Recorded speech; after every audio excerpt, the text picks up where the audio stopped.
Una de las realidades más extrañas de nuestros tiempos es que nuestra propia sociedad secular continúa siendo acechada por las escrituras. Evidencia de ello se notó justo en esa semana en un reciente libro publicado por Stephen Greenblatt, autor reconocido en las esferas intelectuales públicas de los Estados Unidos, y escribe de Adán y Eva en el 2017. Ahora bien, no crea tan rápido de que él crea que ellos alguna vez existieron. Él, siguiéndole los pasos a Bruce Feiler, un colega suyo que también escribió otro libro hace algunos meses sobre Adán y Eva, no cree que ellos realmente existieron, pero sí cree que son importantes de todas maneras. ¿Por qué? Porque Adán y Eva siguen acechando a la sociedad secular de Occidente con su respectiva narrativa encontrada en la Escritura. Así que es interesante que en tan solo los últimos meses se hayan escrito varios libros sobre Adán y Eva, en quienes por lo general no creen, pero de quienes de todas maneras no pueden escapar. Están tratando de inventar un medio en un mundo secular para lidiar con Adán y Eva, el cual le dice que dos personas que ellos ni siquiera creen que existieron ríen de últimas y mejor en el 2017. Y luego, hace poco en los últimos años ha habido un ciclo repetitivo, así como lo ha habido en tantas décadas previas, especialmente desde las décadas tempranas del siglo XX, en donde personas tratan de escribir cosas de cómo personas aún pueden usar la Biblia, aun cuando no, porque no se cree que realmente es la palabra de Dios. Y cada generación se producen libros con ese tema, al menos 7 u 8 salen al mercado, explicando que la Biblia todavía se puede usar, pero no negando el hecho de que se ha cruzado ya una barrera enorme en la modernidad, o en otras palabras, no creemos que ésta sea entendida como la palabra de Dios. En el siglo XIX e incluso en el XVIII, las élites occidentales pensaron que podían derrocar por finalmente la Biblia en la cultura. Nuevas autoridades con nuevas narrativas llegarían con la revolución científica. Pensaron que todas las cosas juntas se reunirían para crear la cosmovisión moderna, dejarían el cristianismo en general y la autoridad bíblica específicamente lejos en las márgenes. El problema es que la modernidad no ha cumplido sus promesas, incluyendo esa promesa de alejar la escritura hacia las márgenes. Esos libros que se han venido publicando en ese siglo donde se trata de recuperar una autoridad para la Biblia, en cambio de abandonar su autoridad e inspiración, básicamente han intentado remover el escándalo que es tan central a la raíz histórica de la fe cristiana y dejar de ver la Biblia como la palabra de Dios escrita y como autoridad final, sola escritura. Lo que quiero que pensemos esta mañana es que ese es exactamente el escándalo. Y yo diría que este es inevitable. Más allá, yo diría que el escándalo es de tal magnitud que no se puede reducir o aliviar diciendo que de alguna manera podríamos volver a negociar nuestra relación con la Biblia para que así podamos reducir nuestra creencia sobre la inspiración y podamos reducir su veracidad y confiabilidad y reducir sus planteamientos para en últimas tumbar su autoridad y de alguna manera se pueda domar la Biblia para que sea más útil para nosotros en esta edad moderna. Pues esos esfuerzos van directo al fracaso. Porque, de hecho, encontramos en la escritura misma que cuando la escritura aparece, no hay nadie quien la pueda domar. Este es el aniversario 500 de la Reforma Protestante y no es secreto que nos estamos acercando a una gran conmemoración en la conferencia Firmes en la Convicción al final de octubre, 31 de octubre al 2 de noviembre, y a través del curso del año pasado muchos de nosotros hemos estado involucrados en celebrar y en conmemorar, incluso visitar los monumentos históricos de la Reforma.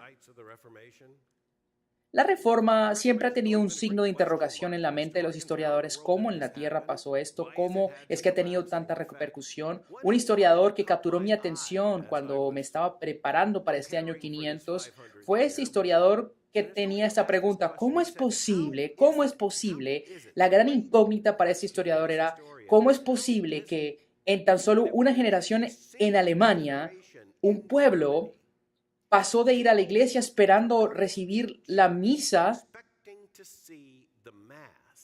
a cristianos yendo a la iglesia demandando escuchar la escritura? Esta es una pregunta fascinante y, por cierto, planteada por un historiador secular. ¿Cómo es posible que en tan solo una generación hubo personas que completamente cambiaron su entendimiento de lo que debían esperar cuando iban a la iglesia? Iban por siglos sin esperar recibir la palabra, sino celebrar la misa. Pero, sin embargo, en tan solo una generación estaban yendo a la iglesia demandando escuchar la Biblia. Es porque una vez escucharon la Biblia, demandaron escucharla una y otra vez y otra vez y para siempre. A medida que hemos venido formulando la pregunta, ¿realmente creo lo que creo, y que tomar eso seriamente involucra que analicemos cuidadosamente las creencias más importantes de la fe cristiana, pero no solamente eso, las creencias más fundamentales para nuestra propia existencia, y plantear la siguiente pregunta: ¿realmente creemos que lo que creemos lo creemos?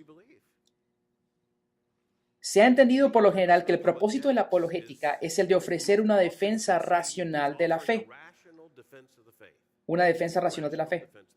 Y sí que es eso, lo es, y no nos excusamos por ello. La apologética. Pero en la tarea de hacer apología existe también el de clarificar lo que estamos planteando. Así que en la tarea de hacer una defensa tenemos que ser muy cuidadosos cuando nos preguntamos, ¿realmente creemos que creemos lo que creemos? Debemos asegurarnos de clarificar lo que debemos creer, aquello que la fe cristiana enseña, aquello que los cristianos confiesan y lo que se encuentra en la Biblia. Entonces empecemos con esa pregunta. ¿Realmente creemos que la Biblia es la palabra de Dios? Ahora bien, estoy seguro de que si hago un par de declaraciones de diagnóstico para que ustedes dictaminen si son falsas o ciertas, casi todas las personas aquí responderían a esa pregunta con verdadero. ¿Es la Biblia la palabra de Dios? ¿Falso o verdadero? Seguramente marcarían verdadero. ¿Pero cree en lo que usted cree que cree sobre la Biblia? Quiero que pensemos en esa pregunta por un momento. Que una vez más pelemos las capas de la cebolla intelectual, capa por capa, para llegar a entender la audacia de lo que estamos diciendo. Porque esa audacia tiene que ver que no solamente estamos diciendo que creemos que la Biblia es la palabra de Dios, sino que también decimos que la Biblia singularmente es la palabra de Dios, singularmente. Ella es la palabra de Dios. Pero tan solo pónganse a pensar cuántas creencias se necesitan para llegar ahí. Es muy fácil para los cristianos afirmar, creo en Dios y creo que ella es la palabra de Dios. Lo cierto es que hay mucho más que eso. Piensa específicamente en las creencias que están apiladas una por una y que son necesarias antes de que podamos llegar a ese punto en el que podemos afirmar que la Biblia es la palabra de Dios. Primero que todo, tienes que creer que Dios existe. No hay palabra de Dios sin un Dios. Y usted dirá, pero claro que debemos comenzar con la existencia de Dios. Pero tiene que entender que hay muchas personas modernas que quieren encontrar algo en la Biblia, sin hacer referencia a Dios.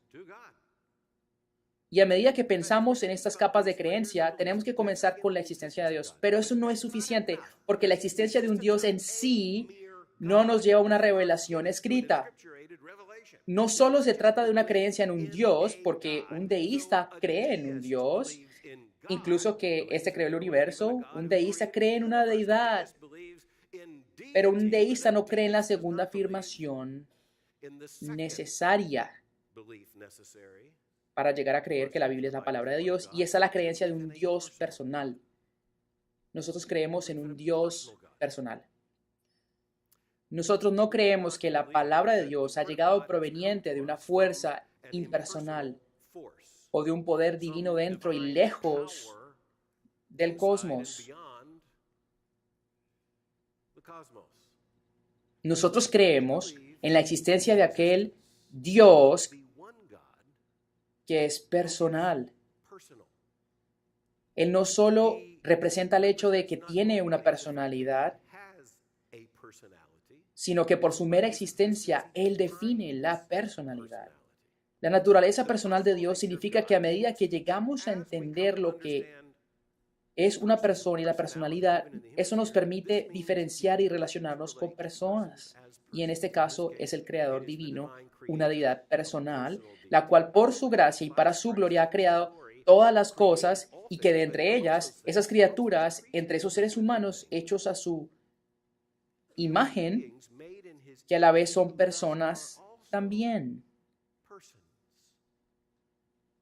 Entonces, en nuestro camino, para llegar al concepto de la Biblia como la palabra de Dios, requiere que entendamos que hay mucha teología antes de la plenitud de la Escritura para la afirmación de la existencia de Dios, a la vez que nuestra confianza en la existencia de un Dios personal. Pero también es cierto que hay otro nivel que pasar en esto, otra capa, por así decirlo, en la cebolla, y es que esto también descansa sobre el hecho de que existe un Dios personal que quiere hablarnos. Este es otro factor importante que es parte del trasfondo de la doctrina cristiana de la revelación. Dios tendría todo el derecho de existir, tendría todo el derecho de existir como Él es, como aquel Dios glorioso y existente en sí mismo, y tendría todo el derecho de habernos creado y decidir jamás manifestarse a nosotros. La revelación no es un derecho de la criatura. La revelación es, de hecho, una de las primeras y más claras demostraciones del hecho de que Dios es amor.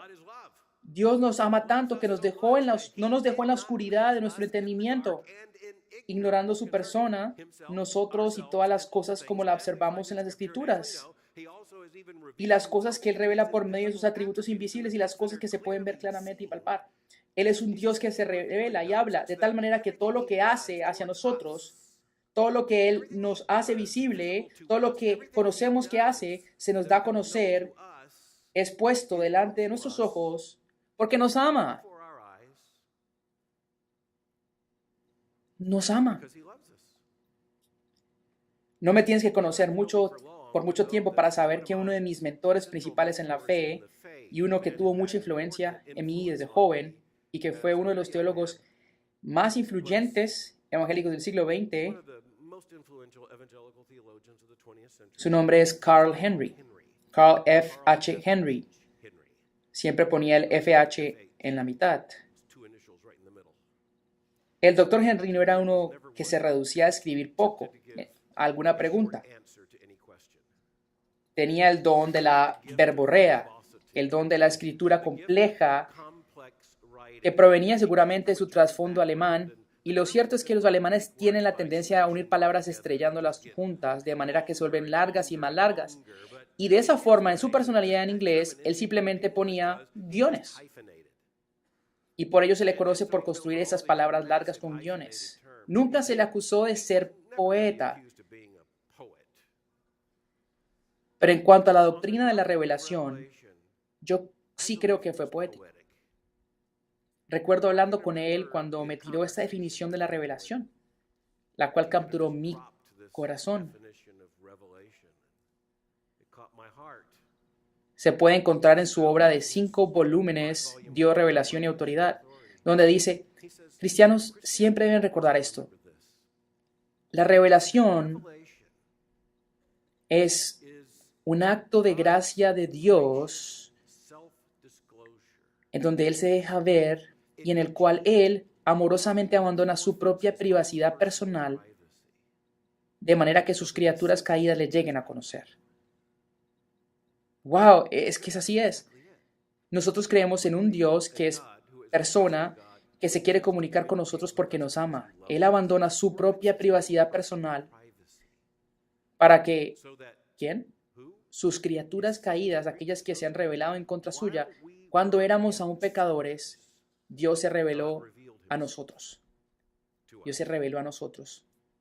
Pero eso no es todo. Para llegar a comprender la audacia de lo que creemos sobre la Escritura, debemos comenzar con la existencia de Dios y luego con la existencia de un Dios personal y la existencia de un Dios personal que quiere comunicarse con sus criaturas humanas, pero tenemos que dar un paso más adelante y decir que necesitamos un medio de revelación que efectivamente permita a este Dios personal y autoexistente a efectivamente o exitosamente, si se puede decir, a comunicarse con sus criaturas humanas. Esas criaturas que son meramente criaturas finitas, no solamente criaturas hechas a sus imágenes, sino criaturas caídas o pecadoras.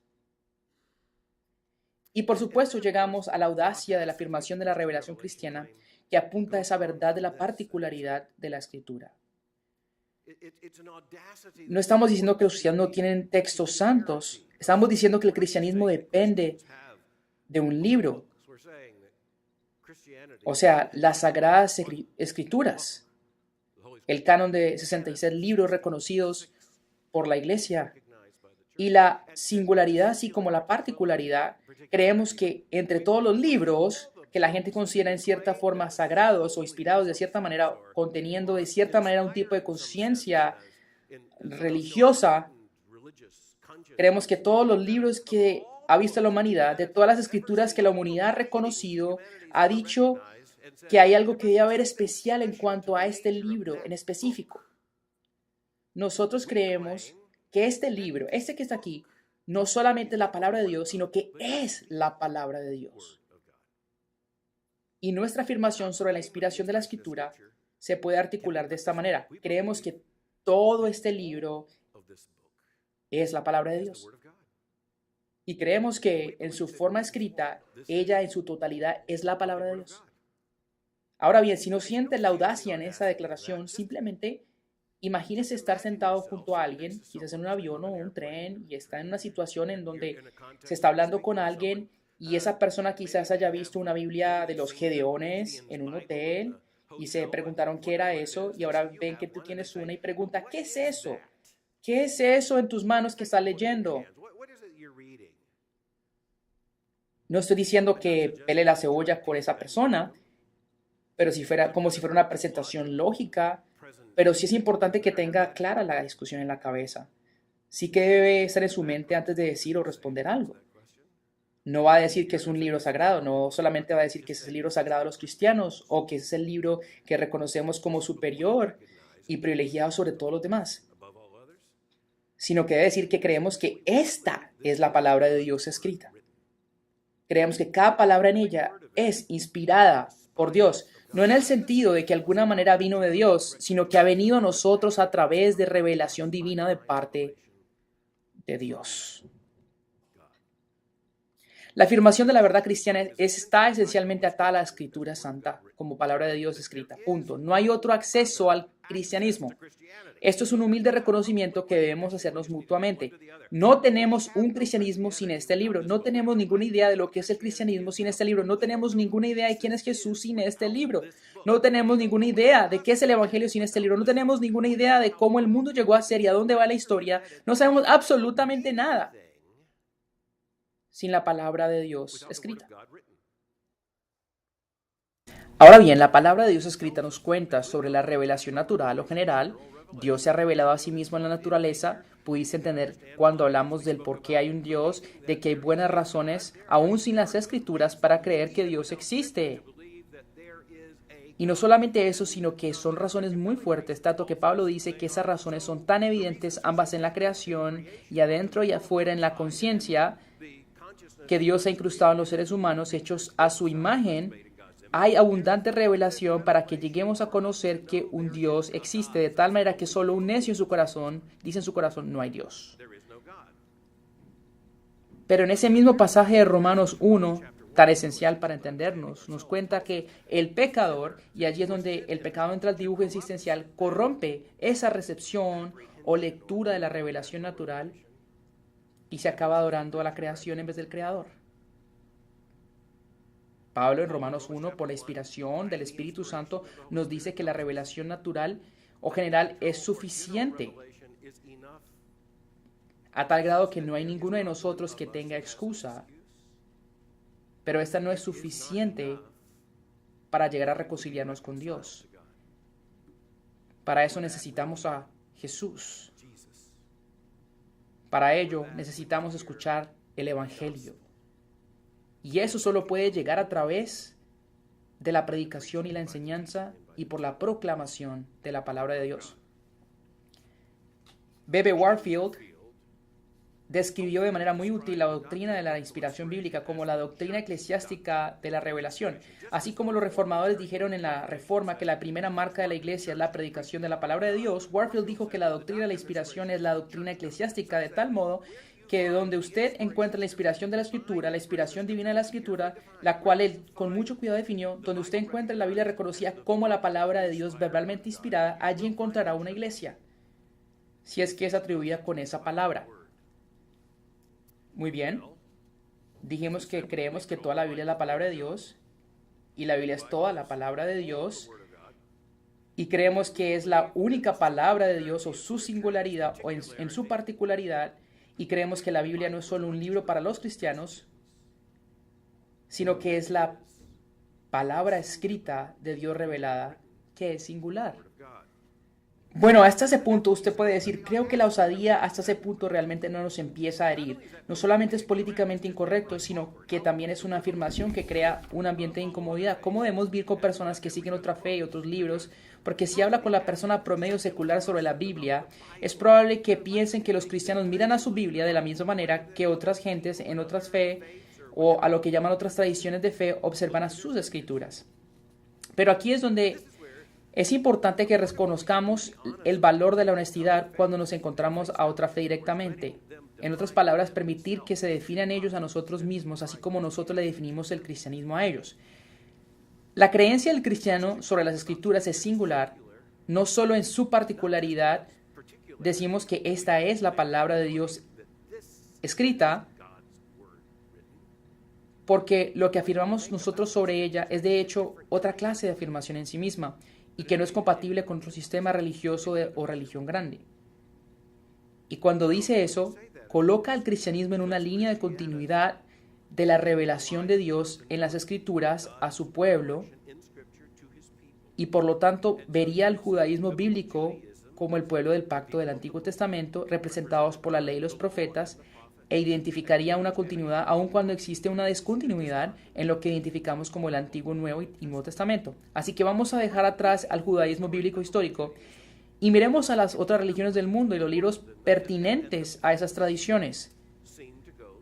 Entonces, cuando examinamos al Islam, por ejemplo, inmediatamente aparece el Corán, pero los musulmanes no miran al Corán de la misma manera que los cristianos miran a las Escrituras. No hay ninguna duda sobre que el Islam histórico ha dicho en cuanto a su Corán, de que es un libro divino inspirado. Pero las afirmaciones del Corán como un libro divino inspirado son tal que no hubo ningún elemento humano en absoluto en esa inspiración. No estás hablando de un autor inspirado. No se dice que Mahoma, el profeta, fue el autor inspirado, que quien por medio del Espíritu se llevó a escribir el libro del Corán. No, Mahoma fue meramente el conducto en el que el Corán llegó a ser el Corán. Es una afirmación muy similar, de hecho, a la versión de inspiración de los santos de los últimos días, en cuanto al entendimiento mormón de las Escrituras, donde se tiene, por ejemplo, a Joseph Smith, las placas doradas, las piedras, en donde la revelación esencial del mormonismo es que Joseph Smith fue inspirado para escribir estas cosas, sino que Joseph Smith fue el conducto en el cual él fue como el que descifró y pudo abrir la llave. Y por supuesto también existe una afirmación abierta de la revelación, una revelación que continúa a través de un profeta. Observa las religiones del este y ni siquiera se acercan a lo que es el cristianismo. Tienes escrituras sagradas, pero ellas no tienen la función didáctica autoritativa. Y con eso digo que enseñan, no son reconocidas por transmitir historia reconocida o verdades proposicionales en contraste a lo que es esencial a nuestro entendimiento de la Escritura. La Biblia para el pueblo de Dios. Las religiones del oeste tienen un par de escrituras. A veces escrituras con carácter devocional, a veces escrituras sobre meditación y conciencia. Hay narrativas históricas, las cuales en su mayoría no se asumen que se tomen como históricas. Pero lo que no hay es texto con proposiciones, no hay texto con autoridad. así como las hay en las religiones monoteístas del Medio Oriente. Cuando estaba en la secundaria en los años 70, era conocida esta era como la era de los cultos en los Estados Unidos, en donde se venía desde los 60 a los 70 el incremento de los nuevos movimientos religiosos o movimientos alternativos religiosos, y esto incluía la Iglesia de la Unificación, llamada los Munitas, y muchos quizás son muy jóvenes para saber lo que era ir a un aeropuerto de aquí de Estados Unidos y toparse con una cantidad de seguidores de muchos cultos intentando darte su propaganda a través de cosas antes de treparte un avión. Así eran las cosas. Ibas a un aeropuerto aquí y el grupo más visible siempre era, por ejemplo, los Hare Krishna. Y por eso tengo más de una copia del libro que ellos repartían, el cual era Bhagavad Gita en sí mismo. Y claro, los estadounidenses conocieron al Bhagavad Gita en sí mismo, el cual era un libro pesado e ilustrado. Tenían que hacer mucho ejercicio antes de traer todos sus ejemplares al aeropuerto para distribuirlos. Entonces tenías ese libro en tus manos y recuerdo estar pensando, muy bien, voy a intentar leer esto. Soy un joven evangélico leyendo el Bhagavad Gita en sí mismo.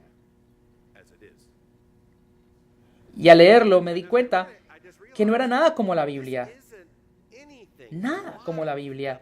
Es decir, lo que pensaba como un joven al recibir el Bhagavad Gita en sí mismo era el que iba a recibir un libro similar a la Biblia, pero con otros dioses e historias, pero era una clase de literatura muy distinta. Entonces, cuando la gente dice, la Biblia es el libro de los cristianos, en ese sentido, debemos recordar que la Biblia es el libro de Dios. La Biblia es el libro de Dios entregado a la iglesia, y su carácter único es muy notorio para cualquier persona que la lee y lea sus otros libros. La afirmación de la Biblia como la palabra de Dios inspirada incluye varios autores, géneros, afirmaciones históricas, proposiciones y, por supuesto, enseñanza doctrinal progresiva. La audacia que hay en la afirmación de la revelación de la Escritura se atribuye a lo que llamamos la inspiración plena verbal. Y me gustaría enfocarme en esto muy claramente, porque creo que la autoridad de la Biblia, correctamente confesada por la Iglesia, depende de nuestra afirmación clara de la revelación verbal o plena. O cada palabra es inspirada, toda palabra inspirada, la naturaleza de la revelación plena verbal de la Escritura. Y lo digo otra vez, es algo muy distinto y es una afirmación maravillosa cuando la entiendes, porque no es que el agente humano de la Escritura no tuviera una mente o conciencia, o que fueran vehículos o conductos vacíos en donde llegó una revelación. Mas, sin embargo, son los autores inspirados humanos de la Escritura. El texto clave aquí es 2 de Pedro, capítulo 1, versículo 21. Solo quiero mencionarles el texto porque creo que aquí tenemos la definición, creo yo, de la inspiración bíblica. Por cuestión de tiempo comenzaré con el versículo 19, y así tenemos la palabra profética más segura, la cual ustedes hacen bien en prestar atención como una lámpara que brilla en un lugar oscuro hasta que el día despunte y el lucero de la mañana aparezca en sus corazones. Pero ante todo, sepan esto, que ninguna profecía de la Escritura es asunto de interpretación personal, pues ninguna profecía fue dada, versículo 21, jamás fue producida por acto de voluntad humana, sino que hombres inspirados por el Espíritu Santo hablaron de parte de Dios. Hombres hablaron de parte de Dios por el Espíritu Santo. Por el Espíritu Santo. Encontramos que Pablo está hablando con los Gálatas. Encontramos a un Pablo agitado allí, enfadado en Gálatas. Encontramos a David en tantos salmos. Encontramos a Moisés en el Pentateuco. La autoría humana en la Biblia no es incidental. No creemos que esos autores humanos en las Escrituras, donde sea que aparezcan, no son extraños y lejanos a nosotros, sino que creemos que cada palabra que llegó a ser parte de la Biblia nos llegó en el hecho de que fueron llevados por el Espíritu. Y esto no es solo conceptual, sino también verbal. Entre más anciano me pongo, más encuentro que la Biblia tiene versículos que considero más importantes que antes. Por ejemplo, en testificar la inspiración de las Escrituras. Por ejemplo, Mateo capítulo 22. Usted pensará que esto no habla de las Escrituras, pero yo le voy a insistir que sí.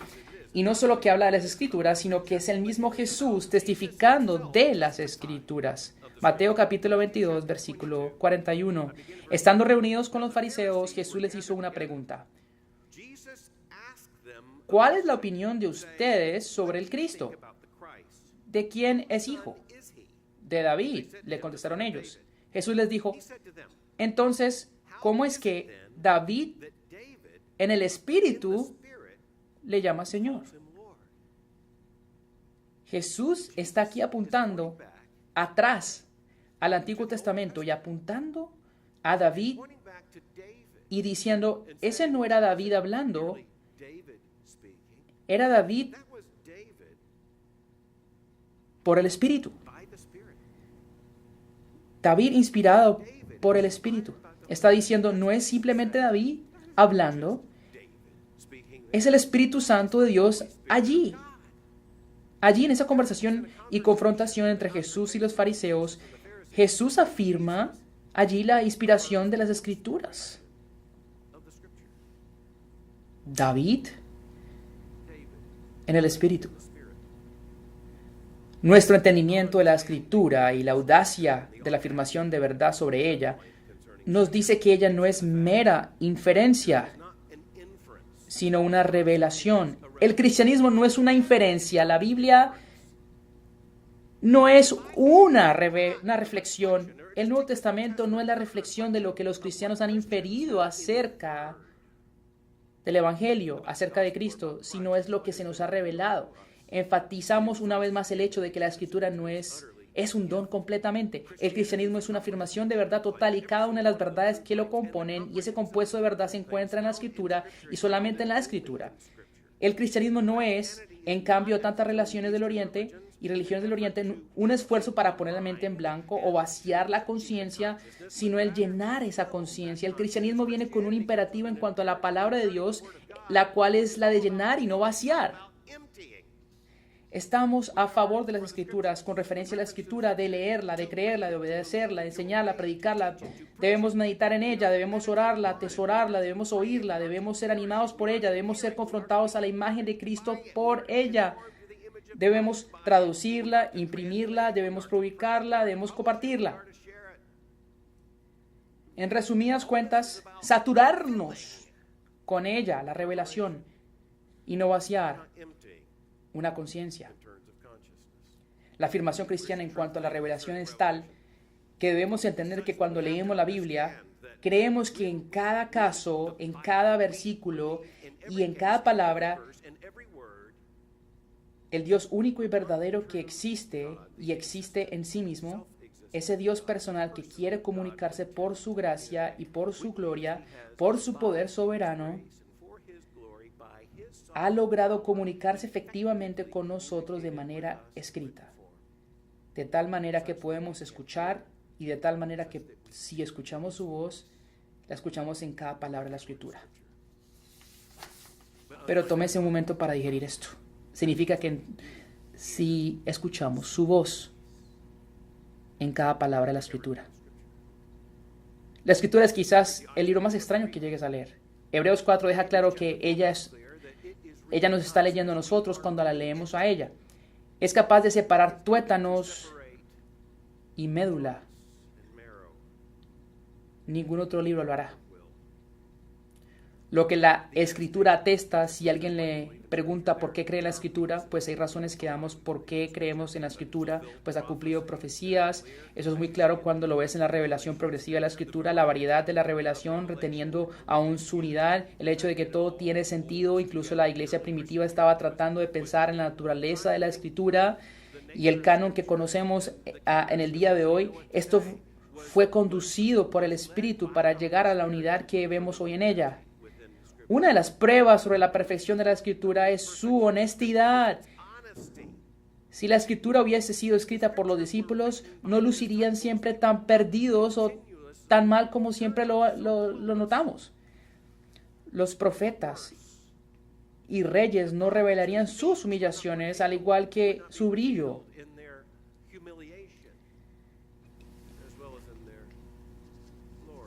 Y más allá, si los seres humanos escribieron la Biblia para decir que un Dios lejano lo escribió, no condenaría a la humanidad de manera que lo hace, dejándonos ver como pecadores, rebeldes en contra de Dios, desesperadamente necesitados de la salvación a través de Cristo. Aquellos intentos que acabamos de evaluar al principio son intentos que procuran reducir la audacia y el escándalo cuando los cristianos creen que la Biblia es la palabra de Dios. Y por ello, esos intentos concluyen que pueden dejar a un lado la inspiración verbal, podemos sacar un modelo más dinámico de la inspiración ahora. Aquellos con esta agenda están abandonando cualquier clase de definición o redefinición de la inspiración por completo. Lo que ven los asuntos más controversiales de hoy es sugerir que lo que la iglesia cristiana debe hacer es encontrar una manera para renegociar las cosas con el texto, para entonces hacer las paces con esta revolución moral que se está llevando a cabo alrededor de nuestros días. Miras argumentos como estos. El apóstol Pablo, ¿sabes?, cuando escribía sobre las cosas que escribió en Romanos 1, no sabía exactamente lo que ahora sí sabemos nosotros sobre la sexualidad humana o la orientación sexual, o la posibilidad de contraer relaciones del mismo sexo, hablando de contraer matrimonio consensual. Puedes encontrar caminos inventados en la Escritura, pero la Escritura encontrará el camino pasando por ti. Con mucha exasperación, dije hace poco en una reunión, aquí es donde perderás. Quizás gane la cultura. De hecho, cada cosa dice que ganará la cultura, pero déjeme decirle dónde perderás en la iglesia. Porque cuando una Biblia es leída, ella se hace escuchar. Cuando lees un texto de ella se hace escuchar. Ese es un libro que no es conocido por la audacia que existe en nuestras afirmaciones sobre ella, sea sobre su particularidad o singularidad. Esa es una palabra que se defiende sola. Esa es la palabra que cuando se escucha se revela como la palabra de Dios. Podrías inventarte un camino a Romanos 1, muy astuto, escribiendo 300 páginas sobre con esa astucia, pero cuando te pones de pie y de verdad lees el texto, vas a perder. Y el texto va a ganar. Y por supuesto, también creemos que el texto no está solo. Está acompañado por el mismo Espíritu Santo que lo interpretó de tal manera que en la vida de los creyentes y de aquellos en los que Dios está obrando, los que con sus oídos escuchan su escritura, sus oídos se abren y sus ojos se abren. ¿Sabes? Cuando se abre el texto se hace escuchar. Entonces, por esto, creo que le respondería a ese historiador que dijo, ¿cómo es que la reforma impactó la vida de una generación en Alemania? Pasando de escuchar la misa, demandando a que se predicara la palabra, yo creo que fue porque cuando la escucharon, la palabra, supieron lo que ella era, la palabra de Dios. Y una vez la escucharon, la quisieron escuchar una y otra vez. Nosotros vivimos por la palabra de Dios. No hay cristianismo sin la Biblia. Y el regalo de la Biblia a nosotros como la palabra de Dios nos hace gente de la Escritura, y no por elección como si lo hubiésemos elegido entre varias opciones. Somos gente de la Escritura porque o somos personas de la Escritura o no somos personas. La audacia que hay en nuestra afirmación sobre la Escritura no se puede minimizar. No hay una manera en que como que de cierta manera lo domemos y la hagamos más pacífica. La Biblia es la palabra de Dios, toda. Toda es la palabra de Dios. Y todo lo que hay en ella escrito es la palabra de Dios escrita. En eso creemos los cristianos. La pregunta para nosotros entonces es, ¿realmente crees que crees lo que crees que crees. Oremos. Padre nuestro, te agradecemos tanto que nos hayas dado tu palabra, que hasta sepamos cómo debemos comenzar a hablar y hasta conocer estas cosas y más aún, poder enseñar y predicar para discutirlas. Te agradecemos sobre todo, Señor, que en tu palabra nos has dado salvación, porque sin ella aún estaríamos perdidos, no solo en nuestros pecados e iniquidades, sino también en completa ceguera. Así que nuestra última palabra es decirte, gracias Señor, gracias por todo, gracias por Jesús, gracias por encontrarnos y encontrarnos con Jesús en la Escritura. Amén.